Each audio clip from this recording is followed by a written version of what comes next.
धृतराष्ट्रोवाच धर्मक्षेत्रे कुरुक्षेत्रे समवेता युयुत्सवः मामकाः पांडवाश्चैव किम कुर्वत संजय। एक श्लोक का अर्थ। कुरुक्षेत्र में धृतराष्ट्र का अर्थ है धृतराष्ट्र का क्षेत्र।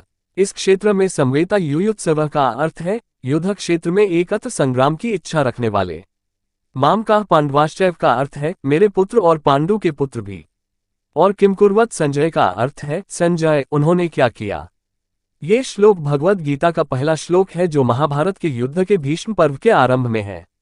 इसमें कुरुक्षेत्र के युद्ध क्षेत्र में संजय के माध्यम से धृतराष्ट्र का चिन्हांकित होना और उनकी चिंता का विवरण है। अनुवाद। धृतराष्ट्र ने पूछा, हे संजय, धर्म क्षेत्र कुरुक्षेत्र में एकत्र युद्ध की इच्छा वाले मेरे और पांडु के पुत्रों ने क्या किया। टीका। अज्ञान रूपी धृतराष्ट्र और संयम रूपी संजय। अज्ञान मन के अंतराल में रहता है।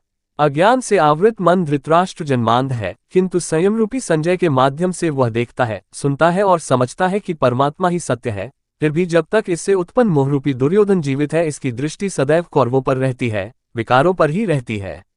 शरीर एक क्षेत्र है। जब हृदय देश में दैवी संपत्ति का बाहुल्य होता है तो ये शरीर धर्मक्षेत्र बन जाता है, और जब इसमें आसुरी संपत्ति का बाहुल्य होता है तो ये शरीर कुरुक्षेत्र बन जाता है। कुरु अर्थात करो ये शब्द आदेशात्मक है। श्री कृष्ण कहते हैं प्रकृति से उत्पन्न तीनों गुणों द्वारा परवश होकर मनुष्य कर्म करता है। वह क्षण मात्र भी कर्म किए बिना नहीं रह सकता। गुण उससे करा लेते हैं। सो जाने पर भी कर्म बंद नहीं होता, वह भी स्वस्थ शरीर की आवश्यक खुराक मात्र है। तीनों गुण मनुष्य को देवता से कीट पर्यंत शरीरों में ही बांधते हैं।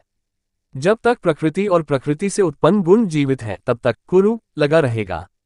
अतः जन्म मृत्यु वाला क्षेत्र, विकारों वाला क्षेत्र कुरुक्षेत्र है, और परमधर्म परमात्मा में प्रवेश दिलाने वाली पुण्यमयी प्रवृत्तियों पांडवों का क्षेत्र धर्म क्षेत्र है।